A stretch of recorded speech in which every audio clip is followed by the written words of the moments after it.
Hey guys, so we're here on behalf of the Wheeler HipHop program just to talk about what we've been doing over the past month. We've been doing radio shows. That's one of the biggest important parts of what you guys are doing. We've had a performance. We had a cool event called Freestyle Friday. Glow like mine, the whole world I've seen shine. Humanity. Cafe series performance. Oh, it's time to know. And yeah, we've done a lot of cool stuff. So I guess first we'll talk about the radio shows that we've been doing. Hello and welcome to the weekly Wheeler Hip Hop broadcast. We are on campus at 91.7 FM. Got a couple special people in the house, as we always do. I'm gonna go around the room, start. So let's go, right to left. Check, it's Omni from 401, beatboxer. My name is Ben. John Percy. Issa Heb from The Struggle. Shay Wolfslice, The Struggle. Noah Perez. The Fark. Matt Stomps. Meta Mike from The Struggle. James, and as usual, Chuck's #1 fan. Mr. Boyd. Zach Mahler. Really up, dog. What's up? Love it. Eric Axelman. KELLAN. Name is DEEJAY KELLAN. Dude, shout out to Freddie. Shout out to Freddie Butler and Drink of Idol. My name is Kai Leda. I'm from The Struggle and also from the Physics Society. Kind of from the Physics Society. I don't have a rapper name, but my name's Noah. I'm also from the Physics Society. So Omni, according to Eric, was the 8th best beatboxer in the country, and his talent was honestly very amazing.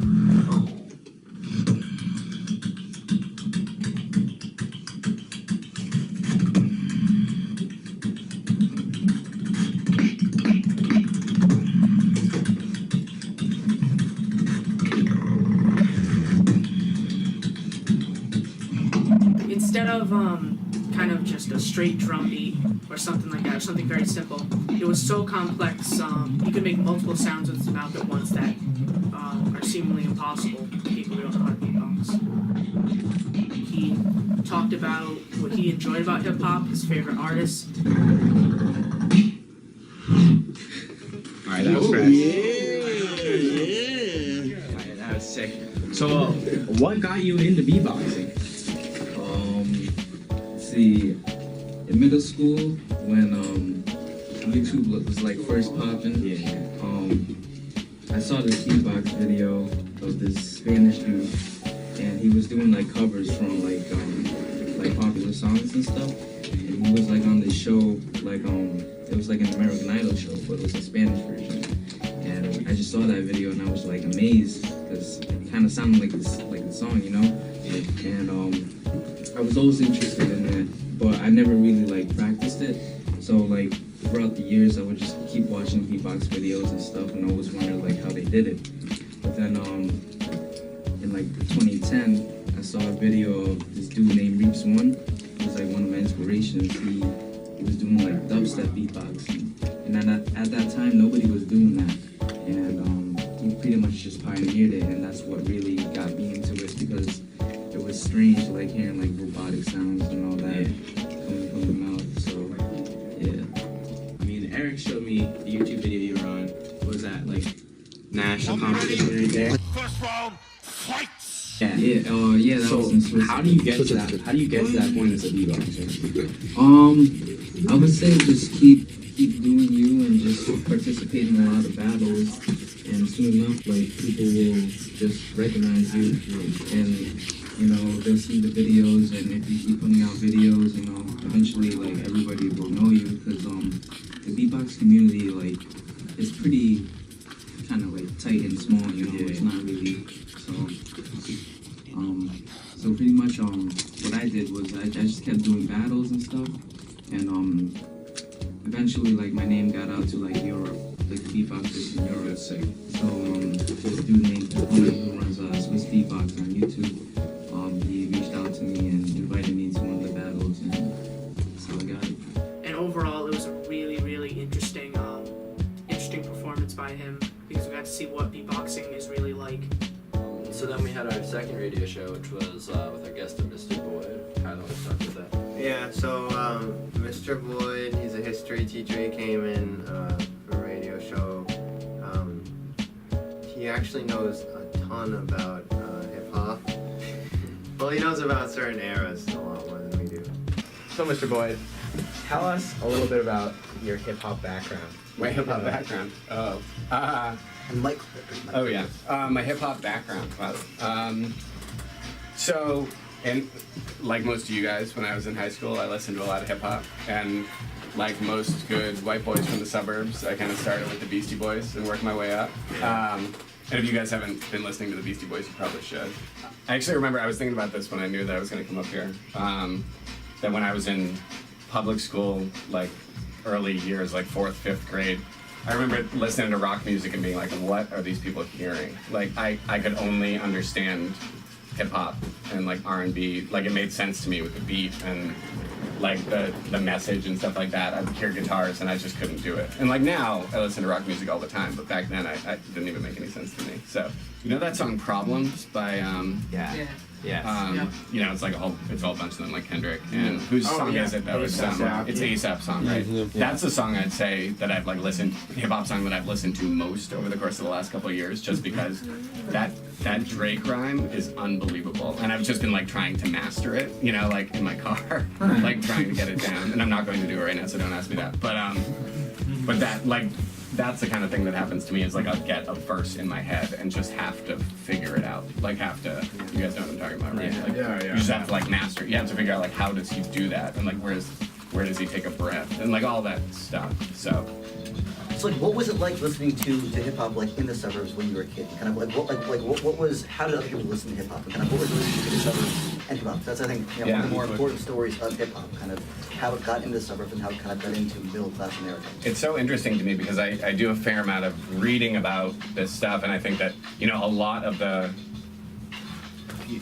people who buy music and a lot of the people who like are the consumers of music tend not to look like the people who are producing the music when it comes to hip hop particularly. Like it tends to be a wider audience. And so, you know, so I grew up in Boston, but like in a part of Boston that was pretty suburban. And so, and when I started going to private school in 7th grade, like a lot of my friends would listen to hip hop music.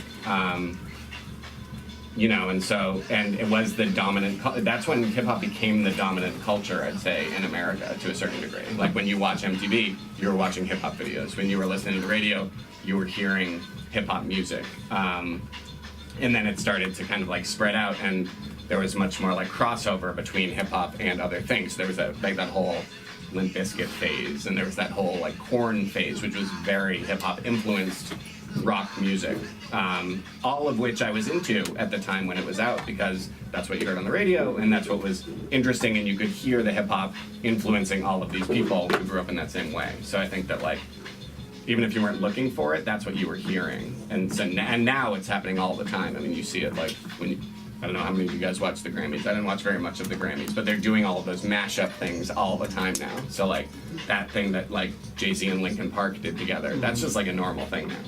Like people just do that all the time, which I think is great. Paul McCartney and Kanye West doing together. Yeah, Paul McCartney, Rihanna, and Kanye West. Like whoever would have put those people together, you know? So, Mr. Boyd, I noticed a special sticker on your notebook there. Oh, okay. Wow. Yeah, I did vote in the last election.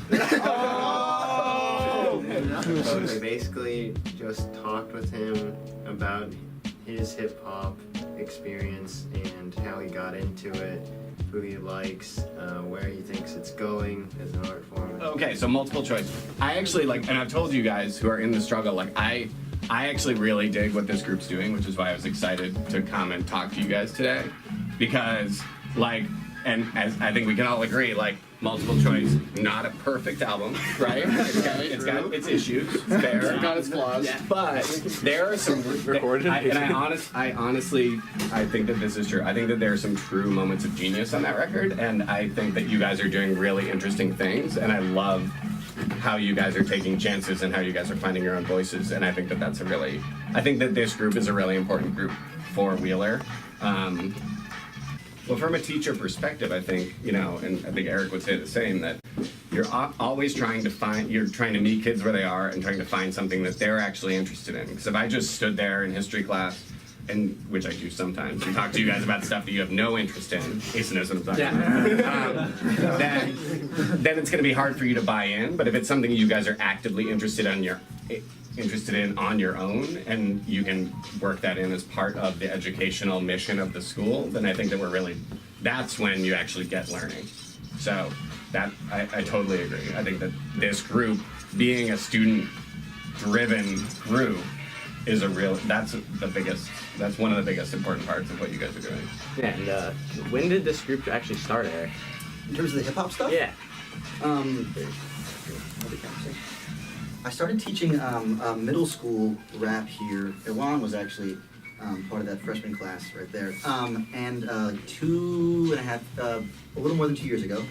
And then I really tried to figure out a way that I could teach rap in an academic environment. And searched a lot, and then someone was like, AERIE has high school elective classes that you could possibly do. Joe Santafonte and Nathan Hausberg were the first ones to do it, and we kind of got the ball rolling there, and kind of over time, it grew in terms of students and also in terms of kind of the different things we were able to do. And so it's been kind of like a natural progression over time. This question can be directed at Mr. Boyd or Eric. How do you guys want and think the hip-hop program is going to evolve at Wheeler over the next couple of years? I mean, for me, from what I've seen, like, I've been really encouraged by the growth, even just over the course of watching it this year.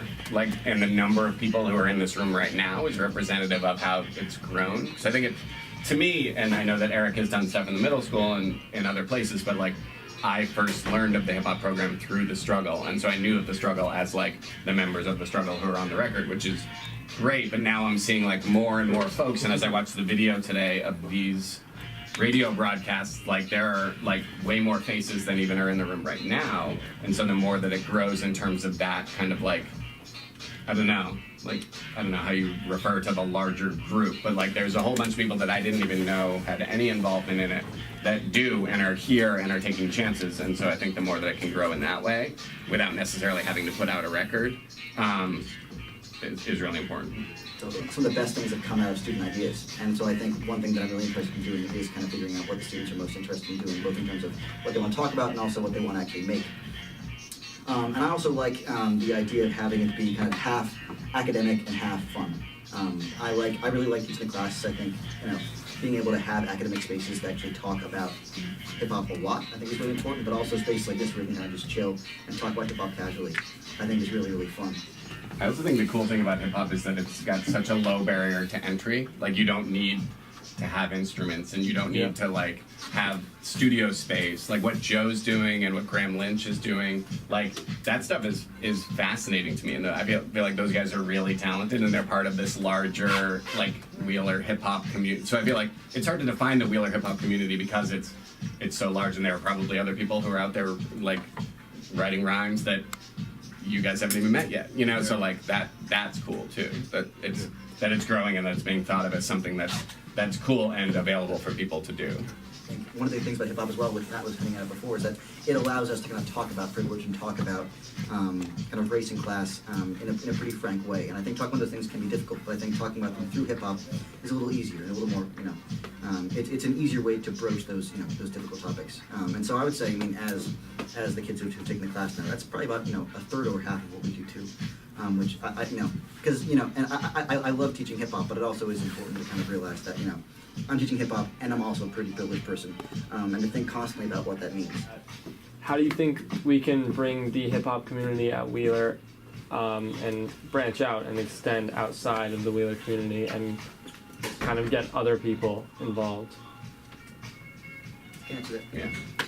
I mean, we've done it a couple ways so far. There's a couple places in Providence, because I perform outside of the Wheeler School, obviously. I've been able to get the struggle a couple gigs outside of Wheeler, and which has been really, really fun. Seeing them outside of Wheeler has been really, really interesting. And actually, this past Friday, you guys will see it on the next monthly video. Sean Lennon actually performed at this thing called AERIE, or the Carriage House. It's a really, really cool kind of community theater / like hip hop school in Providence. They have like monthly events the first Friday of every month. And both Sean and I performed, and Sideshow performed actually there as well. And it's an amazing space, and I think I'll be bringing more kids there actually. I'll make that an event every month. Sean killed it. Sean did a really good job. It was his first time performing rap, and he did it very, very well. Quick follow-up. Yeah, Eric, you definitely know a lot about the Providence rap scene. And I think it would be great if you could send out some information, maybe through email to the rap community at Wheeler. Be like, yeah, so this Friday, come down to the Carriage House at whatever time, or this workshop's happening, or there's a show, Sideshow's new show. Yeah, I'd love to have that. Cool. Yeah, totally. Yeah. I was gonna branch back to our plans for Wheeler Hip Hop, and I think that I think that we should, all of us in here in the radio should kind of raise awareness for this program here, because it's still although it's well known, not everyone knows just how many people are a part of this. They're like, oh yeah, Graham and Joe Sinafani and the Struggle, and other people oh yeah, didn't Jesse and Sean say something? But people don't know just how many people are up here every week, and most people don't even know that we are up here doing this radio show every week. So I think if we spread this awareness, and that my goal is, obviously for after I graduate probably, but to get this hip hop program to be to the level where classical guitar and jazz is at Wheeler, where it's a real thing that people take seriously. A lot of people oh yeah, they're just joking around. But and maybe even the holiday festival would be pretty cool. Yeah, I really enjoyed. I like what Michael said. I really enjoy this program just in that it gives so many people the opportunity to just try.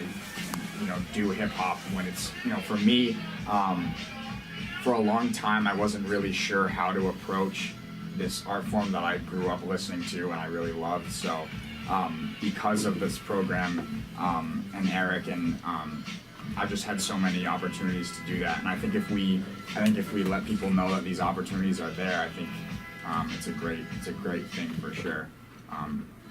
Allowing people the chance to get involved. So yeah, all you guys in here, I definitely encourage everyone to write and if you want to do that, it's so possible to do that. So don't be afraid to put stuff out there and be yourself. So. So then our last radio show, which we had last Wednesday, it was a pretty open one we did. We didn't have any guests. So we just talked about Kendrick Lamar and who he is.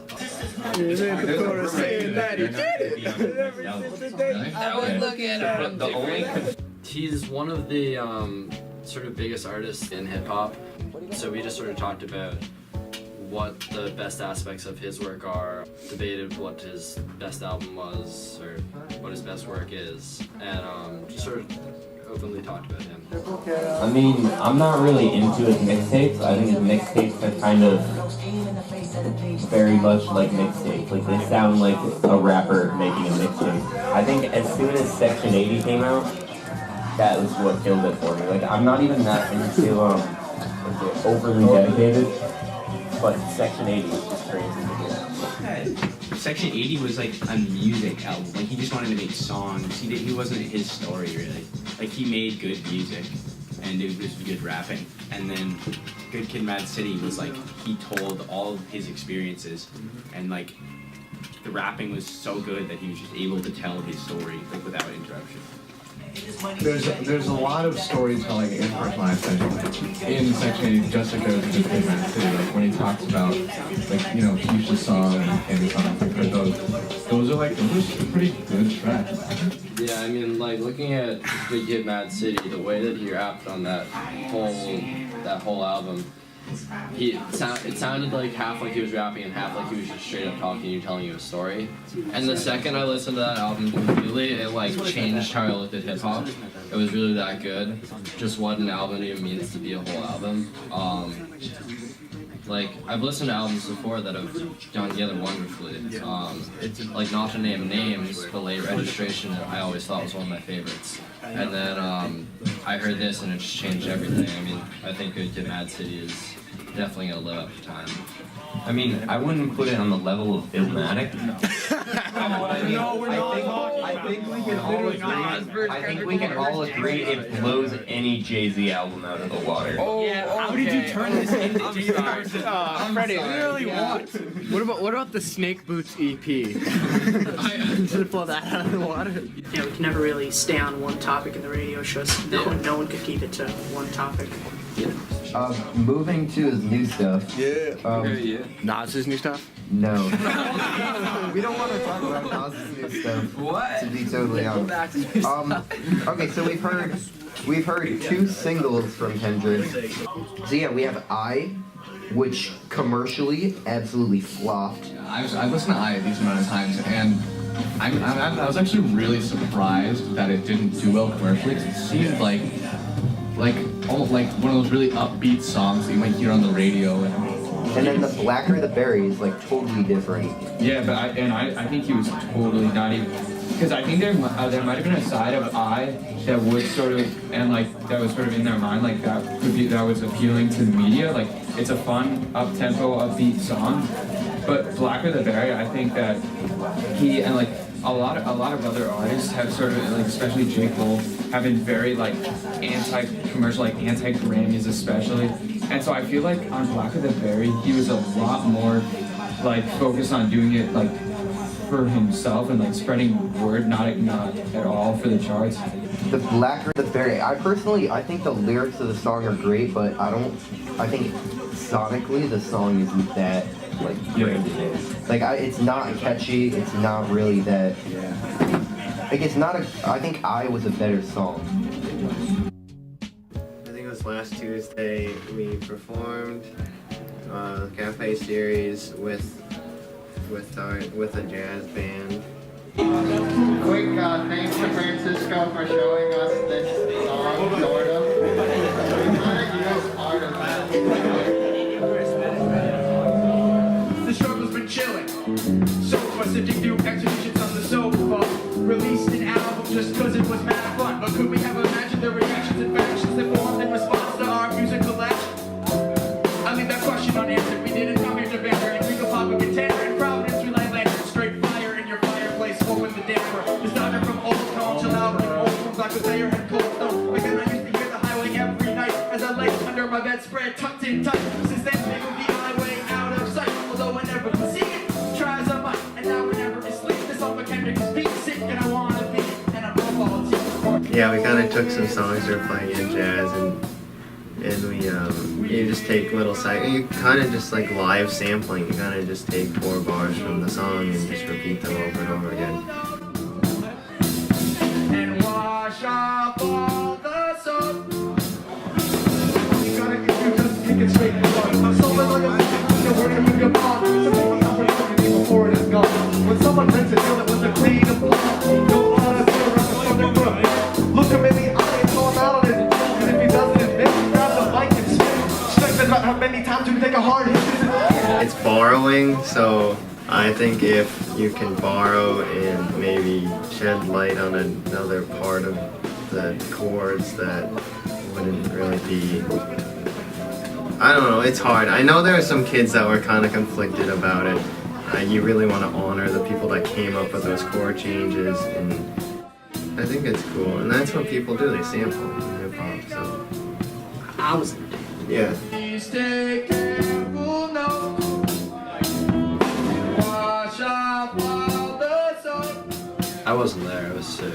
It doesn't matter, he remains an attacker. It's all about the field. You get back after the field you get when you know you're in. You got your balls, your word, and a little bit of wit. You got the whole world in the palm of your hand. You're on all fours, what about the stand? Well, this calls for this negative land. You gotta say, yes I can.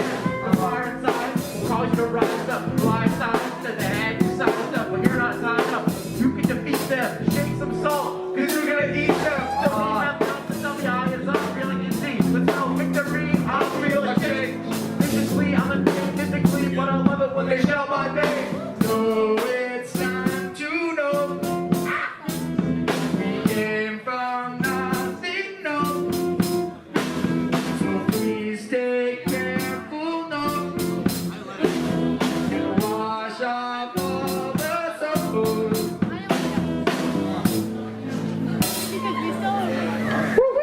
Yeah!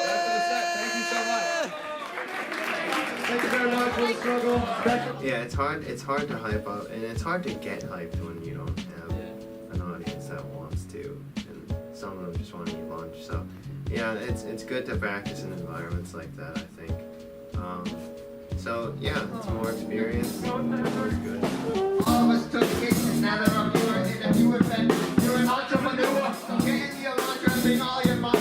Bring all your love, let me out. I know this makes no sense, but that's fine, because this beats fine, and like it makes no sense, because I got time. The mission forward, sufficient, decision, switch the mission, decision in the mission, so what you Talking about performances, I actually did a performance at AERIE, which is sort of this open mic thing that they do a couple blocks away from Wheeler. And it was a pretty cool environment because you're sort of free to do whatever type of performance you want. There are people that are singing, people doing poetry. Eric and I both rapped. And it was my first time I've ever performed. From my past life, I don't know. I'm whiter than sunlight in midday. I don't know. Ask what you do in your past. You puff fast. Can never puff too long. Bring to your last. Hit him like I'm in the dirt. 6'2" from the ground. Pull me drinking and hurt. Don't feel it hurt. There's a devil deep inside me. I've been feeling it hurt. Cause he's taking great juices in mama. I call it hurt. I literally consider roughly larger than interfering. Getting up and getting dirty. Just to find out no one's hurry. Try to stop you better. Very loving who's some rated jury. All the people that are hurry. And it was a good environment because it let you mess up. And I know I messed up. I forgot everything I was doing because I'd written something the day before. But it was an awesome event that we did, and we're doing another one this Friday. So hopefully there will be more people there to perform as well, or just watch. And it was a fun event to watch.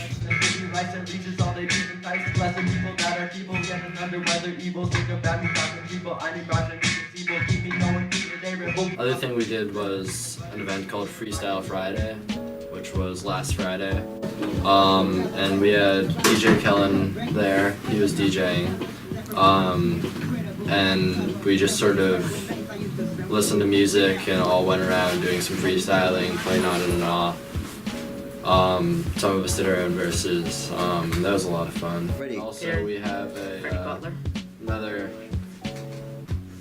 hip-hop club member, Freddie Butler.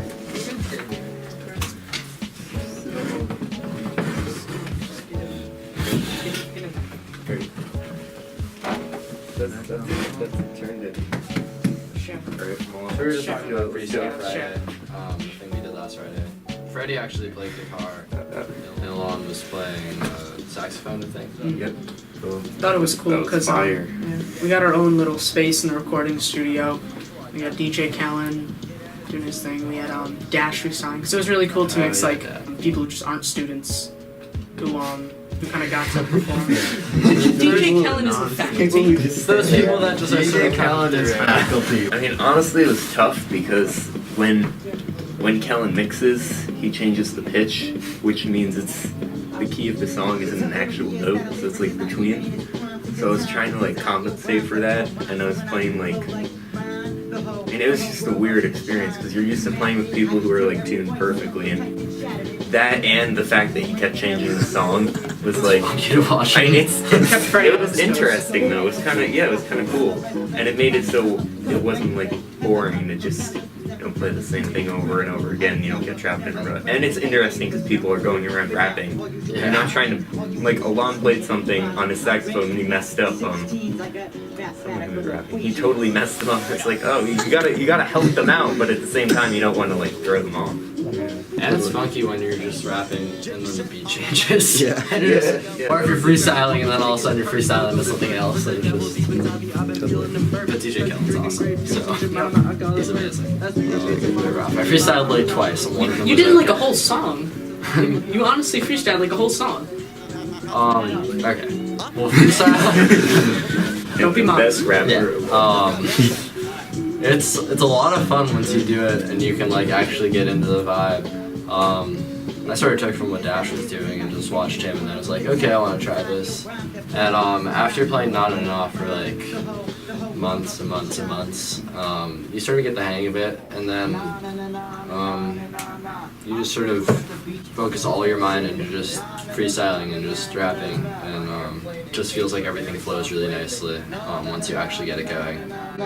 I went to the candy store and said, "Isn't this dandy?" Nah, nah, nah, nah, nah, nah, nah, nah, nah. When I was in second grade, my best friend was Randy. Nah, nah, nah, nah, nah, nah, nah, nah, nah. My grandma likes pandas. Nah, nah, nah, nah, nah, nah, nah, nah, nah. Don't look at the cameras. Nah, nah, nah, nah, nah, nah, nah, nah, nah. Get in here. When I go on faraway trips, I usually use a rack. Nah, nah, nah, nah, nah, nah, nah, nah. Ever come in? When I go on faraway trips, I don't step on tacks. Nah, nah, nah, nah, nah, nah, nah, nah, nah. My friend's mouse had mice, at least not rats. Nah, nah, nah, nah, nah, nah, nah, nah, nah. I wish I had mice, but I just have Tic Tacs. Nah, nah, nah, nah, nah, nah, nah, nah.